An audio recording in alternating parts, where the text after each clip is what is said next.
हम इस शब्बात दिन में हम सभी मिले हैं और हम आपका स्वागत करते हैं हमारे इस चैनल पे और हमारी कलीसिया में भी। आइए हम इस प्रार्थना की और इस महिमा की शुरुआत करने के समय हम एक छोटी सी प्रार्थनाओं को करेंगे। धन्यवाद करते हैं मेरे परमेश्वर पिता प्रभु, आपके चरणों में आते हैं मेरे खुदा। स्वर्गीय पिता, तेरे नाम को ऊंचा उठाते हैं मेरे प्रभु जी। आपने ये वक्त हमारे जीवन में दिया, हमें भला चंगा रखा यीशु, धन्यवाद करते प्रभु। तुझे हम पुकारते हैं, तुझे याद करते हैं मेरे परमेश्वर, और आपका हम यहाँ तहे दिल से स्वागत करते हैं मेरे राजा, मेरे परमेश्वर। हर एक दिलों को तू छू मेरे पिता प्रभु जी। जितने भी लोग हमसे जुड़ने जा रहे हैं मेरे पिता, यीशु के नाम से प्रभु तो उनके मनों को अपनी और तू खींच ले मेरे पिता। सारे डिस्टर्बेंस को यीशु के नाम से निकाल दे मेरे खुदावा प्रभु जी। हमारी आराधना को, हमारी स्तुति महिमा के उस भेंट के सिंहासन पर प्रभु आप विराजमान होइए मेरे खुदावन। आपका धन्यवाद करते पवित्र आत्मा, आप अपने हाथों में लेकर हम सबों को चलाइए और हमें हमारे परमेश्वर के चरणों में लेकर चलने के लिए मदद कीजिए। धन्यवाद करते आगे का सारा समय हम यीशु मसीहा के नाम में मांगते, सुन और दया के साथ ग्रहण कीजिए खुदा, आमीन। हालेलुया। हम धन्यवाद करते हैं आज के इस दिन के लिए, और ये दिन जो हमें परमेश्वर ने दिया है इसके लिए हम परमेश्वर की स्तुति और महिमा को गाएंगे। आइए हम गीत के साथ उसकी महिमा को करेंगे, क्योंकि परमेश्वर ने हमें कैसे डरपोक नहीं बनाया है। हम लोग जब डरते थे, जब परमेश्वर को हम नहीं जानते थे, लेकिन हमने जब हम उसके पास गए, जब उसे हमने अपना माना और उसने हमें अपने गले से लगाया, हमको क्या ठहराया, उसने विजेता करके ठहराया।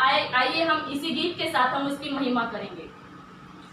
कहते थे कबड्डी मुझे भागते थे मुझसे दूर, पर खुदा ने ऐसे छुआ मुझे, अब रहा नहीं मैं याकूब। कहते थे कबड्डी मुझे भागते थे मुझसे दूर, पर खुदा ने ऐसे छुआ मुझे, अब रहा नहीं मैं याकूब। अपना नहीं मेरा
परमेश्वर ने खुद मृत्यु से विजय को पाए है और उसके पुत्रों को भी उसने क्या बनाया है, विजेता बनाया है। हालेलुया। करते हैं हम परमेश्वर के लिए, क्योंकि परमेश्वर ने, जैसे कि हमने अभी एक गीत में गाया कि हम विजेता है, तो हमें उसी विजेता के लिए हम एक और गीत के साथ उसकी महिमा को करेंगे, क्योंकि उसने हमें विजेता बनाया, हमें उसने नीचे नहीं रखा, उसने ऊपर उठाया है। इसलिए हमको क्या करना है, आनंद करना है। आइए हम आनंद के साथ उस गीत को गाएंगे कि मेरे दिल में नया गाना मुझे यीशु देता है। Hallelujah, hallelujah.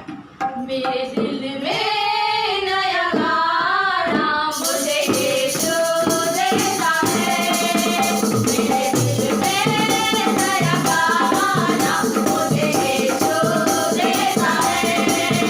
आनंद से गाऊंगा जीवन भर अपने प्रभु की स्तुति करूंगा। हालेलुया। आनंद से गाऊंगा जीवन भर अपने प्रभु की स्तुति करूंगा। मेरे दिल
जयकार करते हैं मेरे पिता प्रभु जी।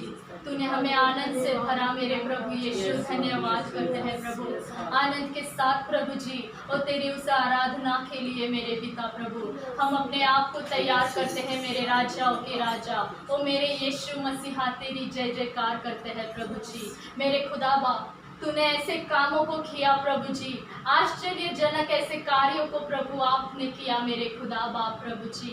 ओ प्रभु हमें प्रभु जी उसे लिखने के लिए तक हमारे कागज कम पड़ जाते हैं प्रभु, शब्द भी प्रभु हमारे लिए प्रभु कम पड़ जाते प्रभु। तुझे हम ऐसी स्तुति आराधना भेंट प्रभु हम अपने जीवन से तुझे चढ़ाते हैं यीशु। हालेलुया लॉर्ड, तेरा धन्यवाद करते हैं प्रभु यीशु मसीहा, जय जयकार करते हैं प्रभु। हालेलुया जीसस, धन्यवाद करते हैं। कैसे मैं तेरी महिमा गाऊं, शब्द भी कम पड़ जाए, लिखने बैठो तेरी बातें कागज में ना समाए। कैसे मैं तेरी महिमा गाऊं, शब्द भी कम पड़ जाए, लिखने बैठो तेरी बातें कागज में ना समाए। आश्चर्य तेरे जग में इतने, जैसे मैं इनको बयान करूं। आश्चर्य तेरे जग में इतने, जैसे मैं इनको बयान करूं। तेरी प्रशंसा करो, तेरी प्रशंसा करो, धन्यवाद कहो, धन्यवाद कहो। किससे करूं मैं तेरी तुलना, कौन है तेरे समान। तूफान में सुनकर तेरी बातें, सागर भी हट जाए। किससे करूं मैं तेरी तुलना, कौन है तेरे समान। तूफान में सुनकर तेरी बातें, सागर भी हट जाए। आश्चर्य तेरे जग में इतने, जैसे मैं इनको बयान करूं।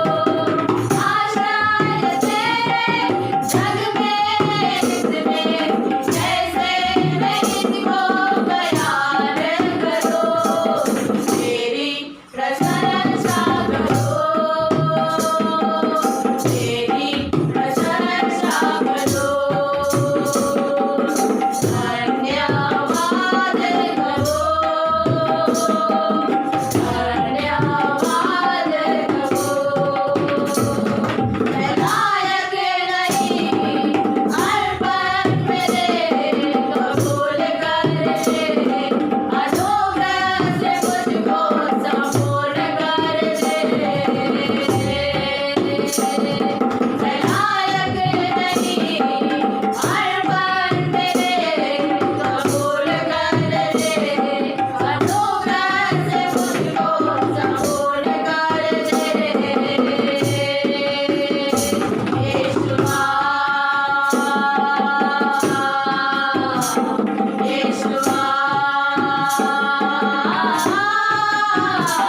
यीशुआ, यीशुआ,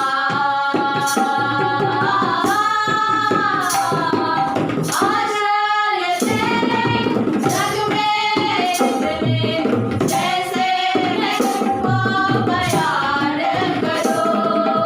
आश्चर्य तेरे जग में इतने, जैसे मैं इनको बयान करूं। तेरी प्रशंसा करो, तेरी प्रशंसा करो,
स्वर्गीय पिता धन्यवाद हो प्रभु, तेरे नाम को प्रभु जय जयकार की भेंट देते हैं यीशु जी।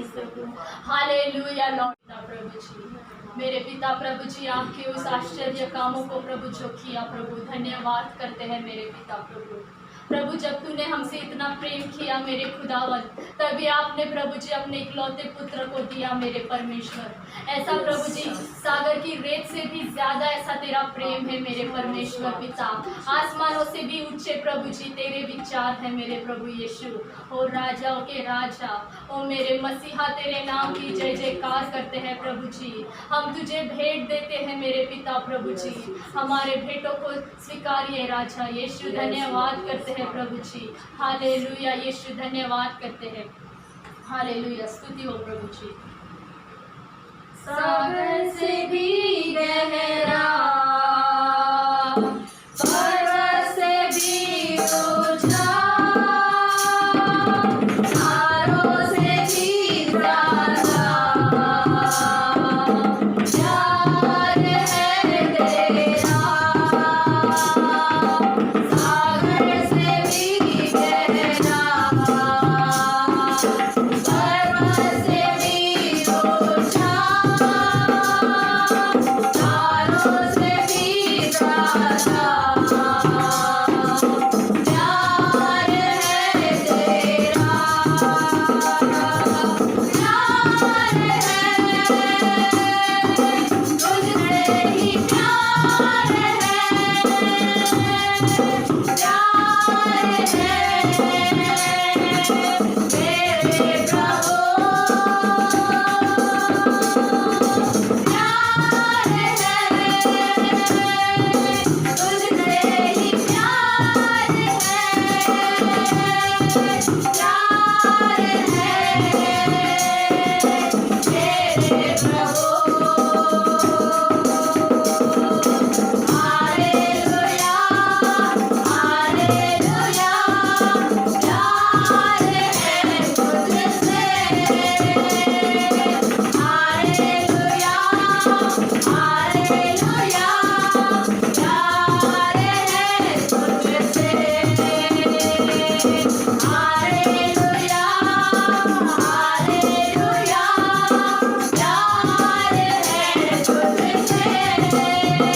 धन्यवाद करते हैं पिता। हाँ मेरे यीशु, तुझसे प्यार है मेरे पिता प्रभु, क्योंकि उस इकलौते पुत्र को उस प्यार के ही खातिर आपने दिया। यीशु धन्यवाद करते हैं प्रभु जी, आपकी महिमा करते हैं प्रभु जी। हमारे स्तुति के सिंहासन पर जो विराजमान हुआ यीशु मसीहा, आपका जय जयकार करते हैं प्रभु। विनती करते हैं मेरे खुदा बाप प्रभु जी, धन्यवाद करते हैं प्रभु। हमारे प्रभु जी, हमारे साथ प्रभु जी आप प्रभु सम्मिलित हुए। यीशु धन्यवाद करते हैं प्रभु। ओ प्रभु जी, आगे की सारी बातों को मेरे खुदा आप अपने हाथों में लेकर चलाइए। यीशु धन्यवाद के साथ इस सारी बेनतियों को यीशु के नाम में मांगते, सुनो दया के साथ ग्रहण कीजिए खुदा, आमीन।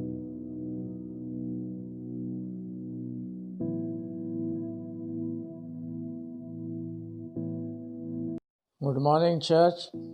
आज के दिन के लिए हम परमेश्वर को धन्यवाद देते हैं कि फिर से एक बार आज के दिन प्रभु ने हमारे जीवन में दिखाया ताकि हम अपने जीवन के द्वारा उस परमेश्वर को महिमा दें। और यह सुंदर सा अवसर जो प्रभु ने हमें दिया है, हम उसकी आराधना में हमने जो समय बिताया और प्रभु ने उस आराधना में हमें आशीषित किया है, इसलिए हम परमेश्वर को अपने हृदय से धन्यवाद देते हैं।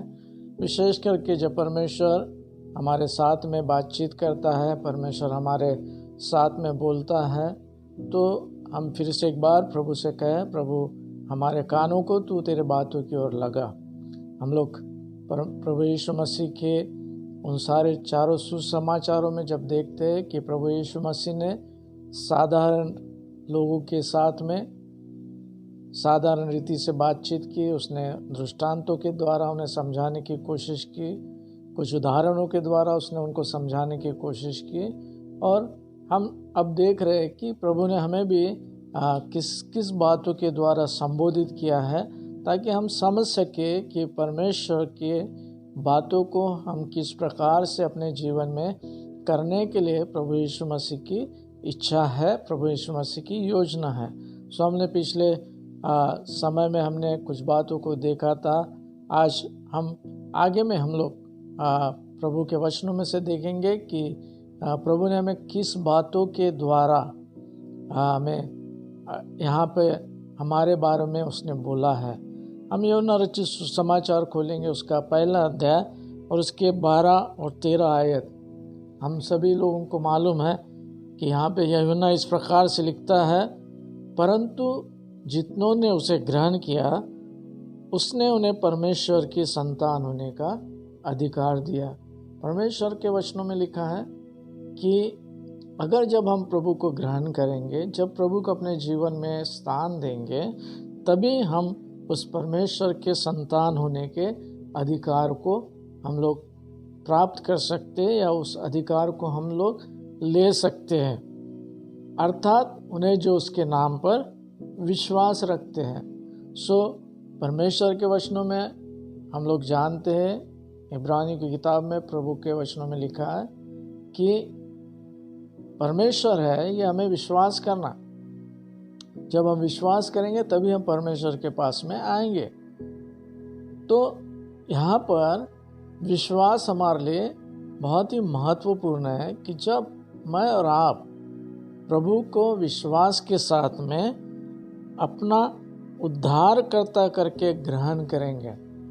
हमारा पुराना जीवन जब तक हम प्रभु में नहीं थे, तो उस जीवन के विषय में हमको परमेश्वर के वचनों में इफिसियों की किताब में कुछ बात हमको पौलुस लिखता है। उस इफिसियों की किताब में उसका पहला अध्याय उसके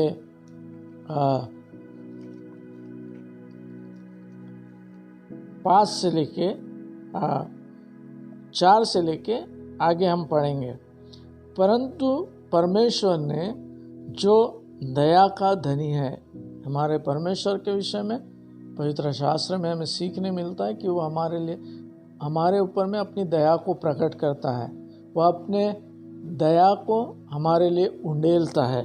सो जो परमेश्वर जो दया का धनी है, अपने उस बड़े प्रेम के कारण जिससे उसने हमसे प्रेम किया, उस बड़े प्रेम के कारण, ये वह प्रेम है मेरे प्रियो जो बाइबल में इसको बड़े महत्वपूर्ण ढंग से लिखा हुआ है कि वह प्रेम जो साधारण आदमी नहीं कर सकता, वह प्रेम परमेश्वर ने मुझसे और आपसे किया। ऐसे बड़े प्रेम के विषय में लिखा है, और जिससे उसने हमसे प्रेम किया, उस बड़े प्रेम के खातिर उसने हमसे प्रेम किया। परमेश्वर पिता ने भी यूहन्ना रचित 3:16 में हम लोग पढ़ते कि उसने भी अपने बड़े प्रेम के खातिर अपने एकलौते पुत्र को हमें दिया है। सो बड़े प्रेम के खातिर, ये प्रेम मनुष्य से नहीं कर सकता, लेकिन ये प्रेम परमेश्वर ही हम मनुष्यों के साथ में कर सकता है। और अगर मुझे और आपको इस बातों को समझने की कोशिश करना है, तो जब हम प्रभु के स्वभाव को धारण करेंगे तो ये प्रेम हम लोगों के साथ में कर सकते हैं। यहाँ इस प्रेम के लिए किसी भी प्रकार की कोई भी बातें, कोई स्वार्थ की बातें हमारे जीवन में नहीं रहेगी, क्योंकि परमेश्वर हमसे वह प्रेम करता है, वही प्रेम प्रभु हमको भी देता है। और इसलिए बड़ा प्रेम और प्रेम इसमें फ़र्क है। सो बड़े प्रेम के कारण जिसने उसने हमसे प्रेम किया है। आगे में वो बोलता है, जब हम अपराधों के कारण मरे हुए थे तो हमें मसीह के साथ जिलाया। मतलब जब मैं और आप अपने पापों के कारण मरे हुए थे, अपने अपराधों के कारण मरे हुए थे, तो उसने हमें मसीह के साथ में जिलाया। परमेश्वर पिता ने हमें मसीह के साथ में जिलाया। और यहाँ पे लिखा हुआ है, अनुग्रह से ही तुम्हारा उद्धार होता है। हमारे लिए अगर अनुग्रह प्रभु का नहीं है तो शायद मेरा और आपका उद्धार नहीं हो सकता था, लेकिन उसका अनुग्रह हमारे लिए हमारे ऊपर में प्रकट किया, इसलिए हमारा उद्धार हुआ है। कि वो अपनी उस कृपा से जो मसीह यीशु में हम पर है, आने वाले समय में अपने अनुग्रह का असीम धन दिखाए। तो प्रभु हमें उद्धार देके अपने उस असीम धन को मुझे और आपको दिखाना चाहता है। आगे में बोलता है, क्योंकि विश्वासी के द्वारा अनुग्रह से ही तुम्हारा उद्धार हुआ है। विश्वासी के द्वारा अनुग्रह से तुम्हारा उद्धार। हमें हमेशा याद रखना है कि यह हम पर अनुग्रह है जो हमें उद्धार मिला है। जब हम प्रभु पे विश्वास करते हैं पूरे मन से, तो हमारे लिए सच्चा उद्धार हम लोग प्राप्त कर सकते। तो अनुग्रह से हमारा उद्धार हुआ। ये तुम्हारी ओर से नहीं, वरन परमेश्वर का दान है। सो उद्धार मेरे और आपके जीवन के लिए परमेश्वर का दान है। और इसलिए यूहन्ना में इस प्रकार से लिखा है कि जितनों ने उसे ग्रहण किया। मैं और आप अंधेरे में भटकने वाले लोग थे, मैं और आप प्रभु से दूर थे, लेकिन जब मुझे और आपको प्रभु ने अपने उद्धार के लिए प्रभु ने मुझे और आपको आमंत्रित किया है, उस समय में हमारे लिए परमेश्वर ने बोला है कि जितनों ने उसे ग्रहण किया है, जितनों ने उसे ग्रहण किया, उसने उन्हें परमेश्वर होने की संतान होने का अधिकार दिया, अर्थात उन्हें जो उसके नाम पर विश्वास रखते हैं। सो हमने प्रभु पे विश्वास रखा, अपने पापों की क्षमा प्राप्त की और हमें प्रभु के द्वारा उद्धार मिला। और उस उद्धार के द्वारा मुझे और आपको संतान होने का अधिकार मिला है। मैं और आप प्रभु के संतान हैं। और आगे में बोलता है, वे तो न लहू से, न शरीर की इच्छा से, न मनुष्य की इच्छा से, परंतु परमेश्वर से उत्पन्न हुए हैं।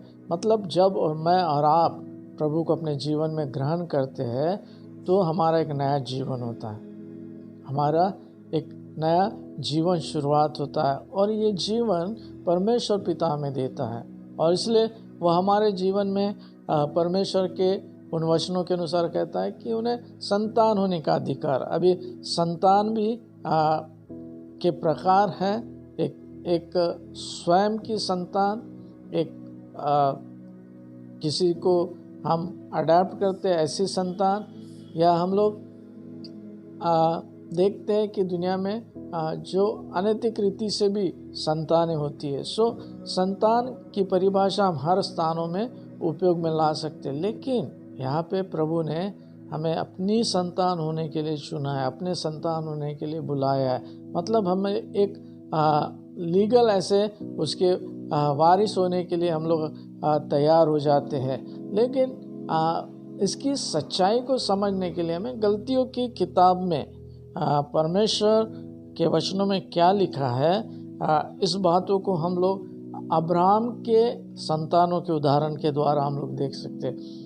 गलतियों की किताब उसका 4 अध्याय उससे 21 से लेके 23वें आयत तक, यहाँ पे पौलुस इस रिलेशन को, इस संबंध को, संतान पुत्र, इस संबंध को वो बताने के लिए यहाँ पे अब्राहम का उदाहरण, अब्राहम के संतानों का उदाहरण देता है। तो क्या बोलता है, तुम जो व्यवस्था के अधीन होना चाहते हो, मुझे बताओ, क्या तुम व्यवस्था की नहीं सुनते?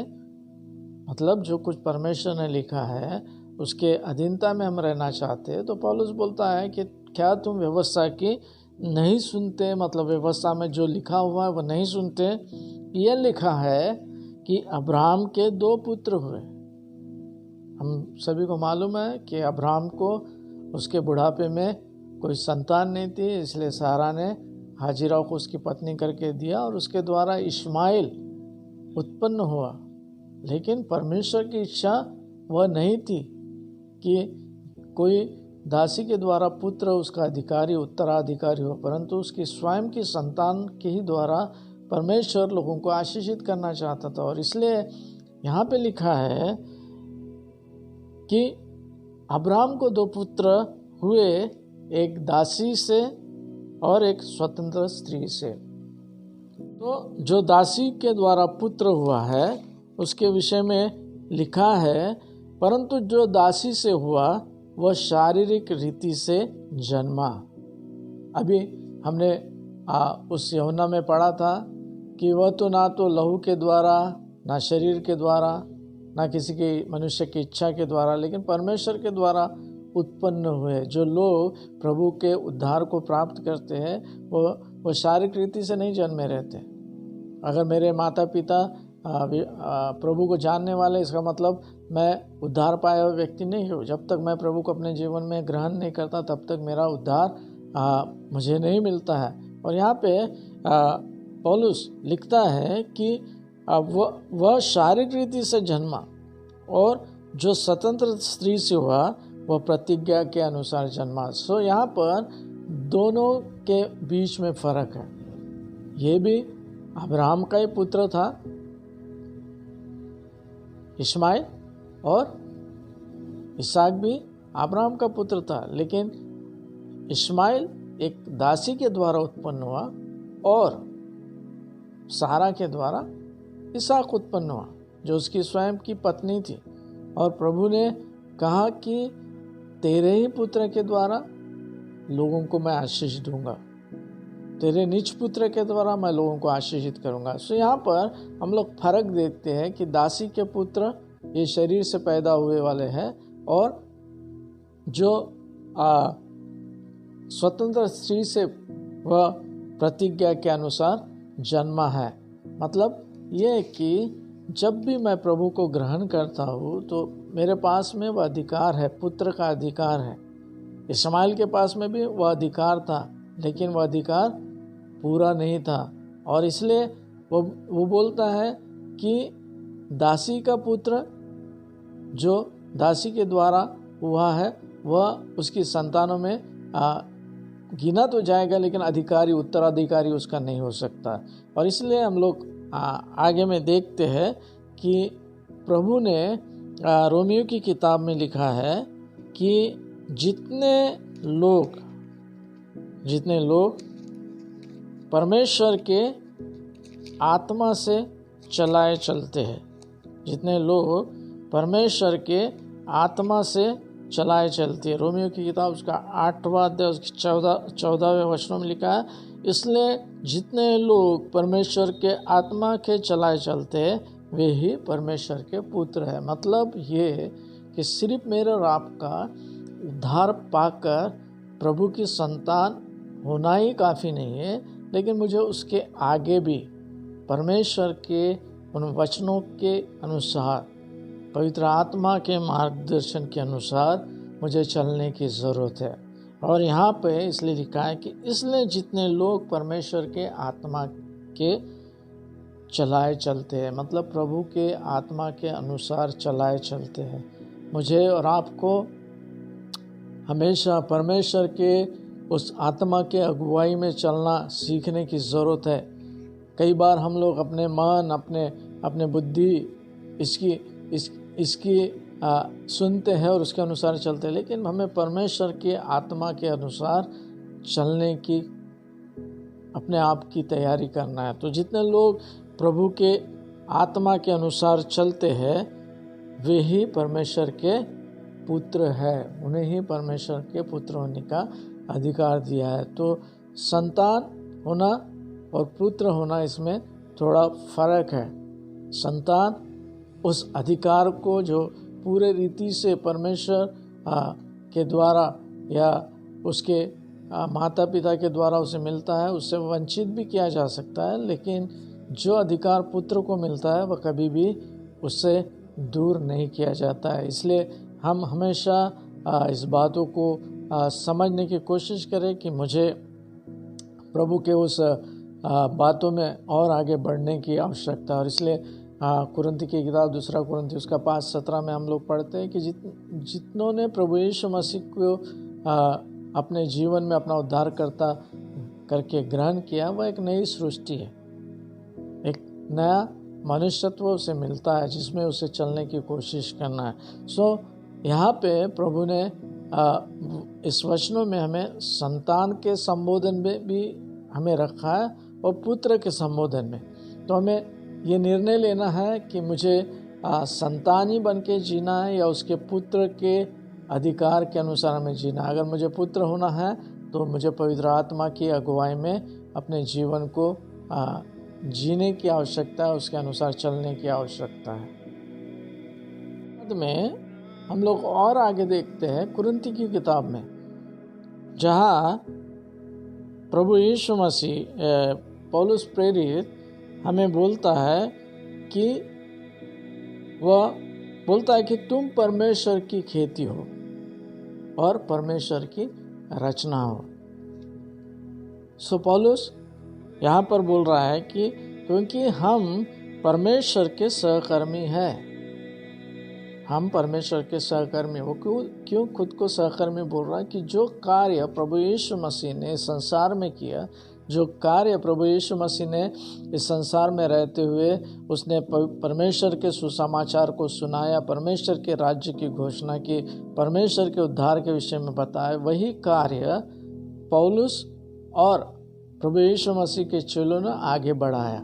और इसलिए पौलुस बोलता है कि हम उसके सहकर्मी हैं, हम उसके उस इच्छा के अनुसार चलने वाले हैं, हम उसके साथ में उसके बातों को आगे बढ़ाने वाले व्यक्ति है। और बोलता है कि तुम परमेश्वर की खेती हो।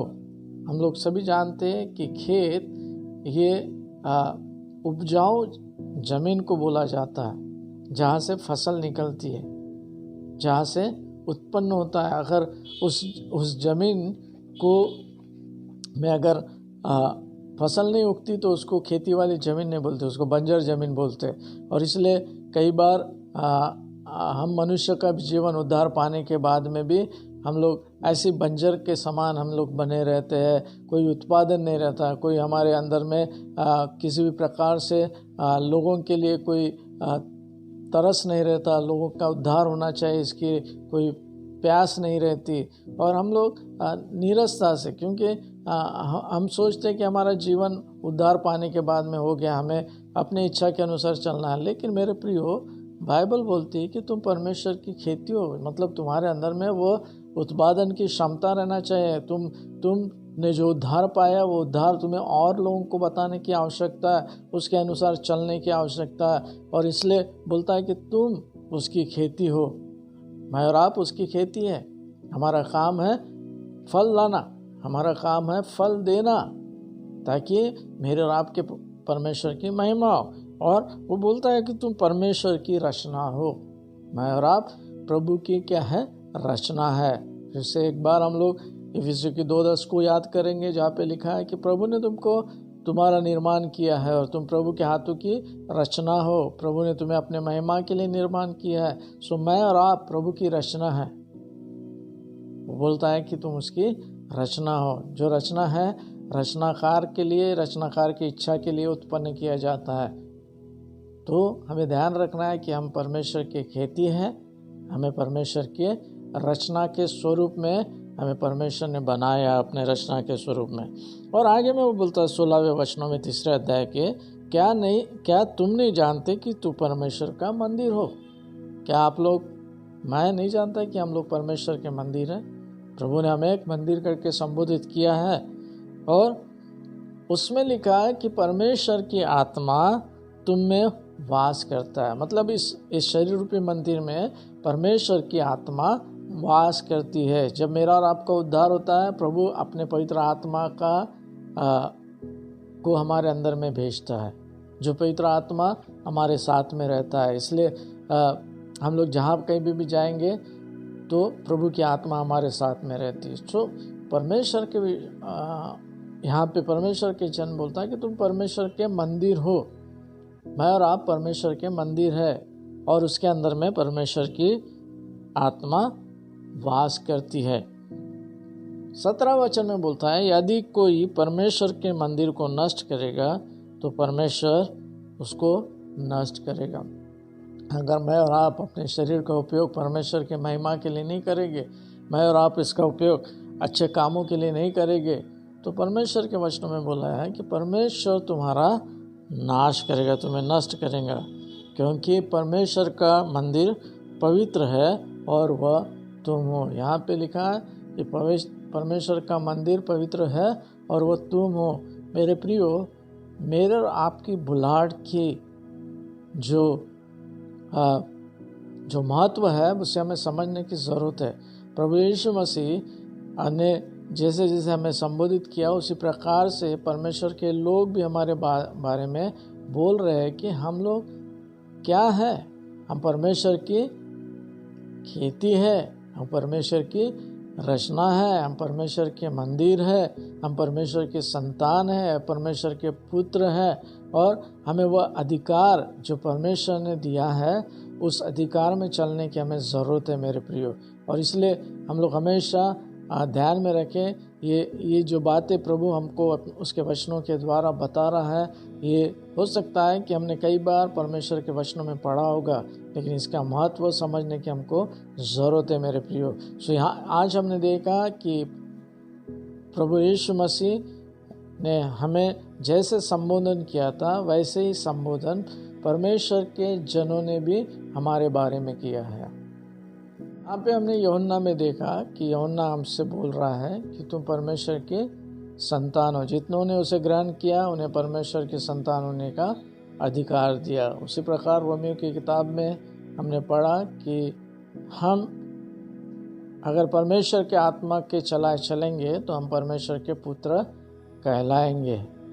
आगे में हम लोग ने देखा कुरिन्थियों की किताब में कि वो बोलता है कि तुम परमेश्वर की खेती हो, तुम परमेश्वर की रचना हो। और परमेश्वर चाहता है कि जैसे खेती अपने फल को देती वैसे भी हम फल को लाए। रचना जैसे रचनाकार के इच्छा के अनुसार बनाई जाती है, वैसे हम भी परमेश्वर की जो इच्छा है उसके अनुसार हम अपने जीवन में कार्य करें। उसी प्रकार से परमेश्वर के हम लोग मंदिर कहलाते हैं। परमेश्वर के मंदिर है और हमारे में परमेश्वर की आत्मा वास करती है। बहुत ही महत्वपूर्ण है हमें समझना कि मेरे और आपके अंदर में परमेश्वर की आत्मा वास करती है। और आगे में वो बोलता है कि जो परमेश्वर के मंदिर का नाश करेगा परमेश्वर उसका नाश करेगा। मेरे प्रियो, प्रभु ने मुझे और आपको इसलिए उद्धार नहीं दिया कि मेरा नाश हो, परंतु उसने इसलिए हमें उद्धार दिया कि हम अनंत काल का जीवन पाए। और इसलिए हम लोग कोशिश करें कि परमेश्वर की इच्छा हमारे जीवन में जैसे वह चाहता है उसी प्रकार से हो और उसके नाम को हमारे जीवन के द्वारा महिमा मिले। हम लोग एक छोटी सी प्रार्थना करेंगे, प्रभु से कहेंगे कि प्रभु तेरे सच्चाई को जो तू वचनों के द्वारा हमारे साथ में बोल रहा है, बातचीत कर रहा है इन दिनों में परमेश्वर पिता, उस बातों को समझने के लिए प्रभु तो हमारी सहायता मदद कर। प्रभु हो सकता है कि कई बार हमने इन वचनों को पढ़ा होगा लेकिन हम उसके महत्व को हम लोग अपने जीवन में समझ नहीं पाए। प्रभु तू चाहता है कि हम तेरे सच्चाई में चले और इस संसार में जिन कार्यों के लिए तूने हमें बनाया है प्रभु उस कार्य को हम अपने जीवन के द्वारा पूर्ण करें। प्रभु तेरा धन्यवाद देते हैं आज का दिन फिर से एक बार हमें दिखाने के लिए। इस पूरे सप्ताह को परमेश्वर पिता हम आपके हाथों में सौंपते हैं। जितने हमारे प्रियजन हैं आज के दिन इस आराधना को उन्होंने किया है, वचनों को सुना है, उन सभी को प्रभु आप आशीषित कीजिए और प्रभु उनके जीवन में आपकी करुणा आपकी दया हमेशा से बनी रहे। प्रभु ऐसे हम आपसे प्रार्थना करते हैं। सारी महिमा हम आपको देते हैं। विनती को उद्धार करता प्रभु यीशु मसीह के नाम से मांगते सुन और कबूल कीजिए।